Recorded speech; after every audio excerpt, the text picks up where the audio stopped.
are all looking for new and fun things to do in summer, and honestly, you don't even have to leave your own backyard to do it. The 2025 Cultural Pass by Fun for the Arts is finally back, and here to tell us about the free opportunities available for families is Director of Marketing and Communications, Tori Parker. I know a lot of people just wait every single year for this. It is so much fun, but really, let's kind of kick it off with Fun for the Arts, because on your website and on your t-shirt, it says art is a right, not a privilege. So that is just a really powerful statement. It really, kind of makes you think about that. So tell us about your mission for our community. Yeah, so at the Fun for the Arts, we believe that art is a right, not a privilege, because art is a fundamental expression of the human condition. So we believe that everyone in our community and everyone in the world creates and consumes art every day.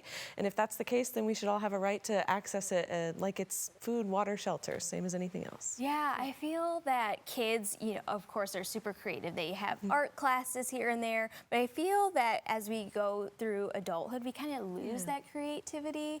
And the Cultural Pass, it is kind of geared towards kids, but I mean, adults can do it just as well, too. Absolutely. So Cultural Pass actually goes all the way up to age 21. So if you're in college and maybe you've lost track of some of those artistic practices you did when you were a kid, it's a great time to get in touch with those. And then it's also geared towards families. A guardian gets in for free with any pass holder, any child, anyone is 0 to 21 too. So it's a great way for families to connect to their creativity together. Yeah, get involved and see some new things that they haven't even seen before in Louisville. So tell us about the Cultural Pass. It comes out what day? May 31st. Okay, just at the end of this month. So soon, yes.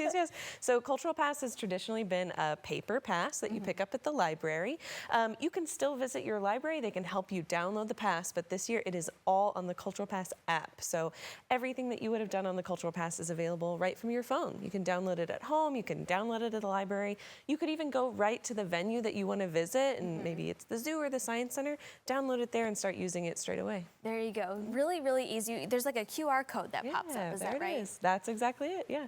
That'll take you where you need to go. And I think this is a really handy idea, because then you don't have to keep track of it. Absolutely. You don't have to keep it in the car and worry about where I put it in the glove compartment or on a desk at home. It's all just on your pocket, in your pocket on your phone. Absolutely. So what are some of those activities that people can do? I know you mentioned the zoo and the libraries, but what are some other fun things? Well, there are so many small or really local arts and culture nonprofits that maybe we don't think about every day, but there's great opportunities to learn about science and nature as well as arts. So you could visit maybe the Food Literacy Project and learn how to grow your own fruits and vegetables. Ooh. Or you could take an Indian dance class with Guru Vandana Academy. Or you could learn how to weave your own coasters at the Little Loom House. Just all kinds of things that you don't think about of the big institutions like the Speed, which you could also go to, see their new exhibition with your Cultural Pass, or go see a show at Kentucky Shakespeare and get your Cultural Pass credit for that.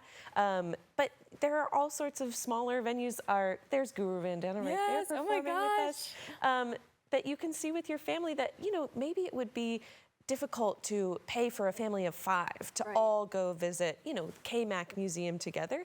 But with Cultural Pass, it's completely free, and you might find out you love it, and then you can secure a membership for the rest of the year and enjoy that at lower costs all year round. Yeah, I think it sparks so many new ideas. And again, these are all free activities. Absolutely free, 100% free. And we're always looking for ways to, save our money and do it together as a family as well. So if people are interested a little bit more in what Fun for the Arts does, I know you're working on some really great initiatives for spring and summer. Yes, so at Fun for the Arts, we are a grant-making organization. So our mission and the way we do our work is we raise money in the community and we invest it right back in your local arts and culture nonprofits. So this summer, we just announced the 4th year, I believe, of our community event mini grant. So if you are a nonprofit, an individual, a business, a neighborhood association, and you are planning a free event for your community, you can apply for a grant for $500 to $5,000.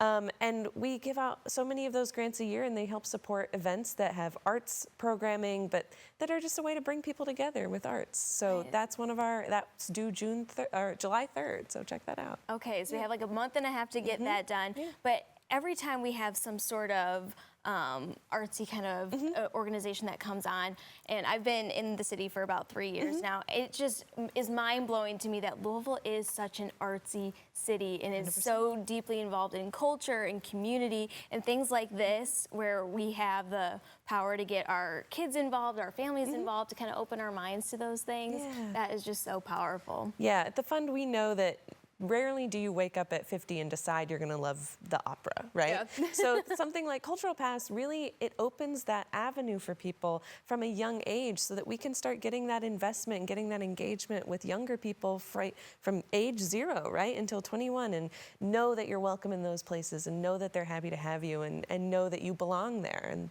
Cultural Pass is a partnership with Louisville Metro Government, with Fund for the Arts, with the library, with the Arts and Culture Alliance, Kentuckiana Cultural Consortium. Oh my gosh, the list goes on. Yeah, the list goes on and on. All dedicated to really making families in Louisville invested in their local arts and culture sector. Absolutely. Tori, great to catch up with you. Thank you so much for stopping by. And so now is the time to get that app downloaded on your phone. But again, to learn more, to see the impact they are having in our community, just go to fundforthearts.org.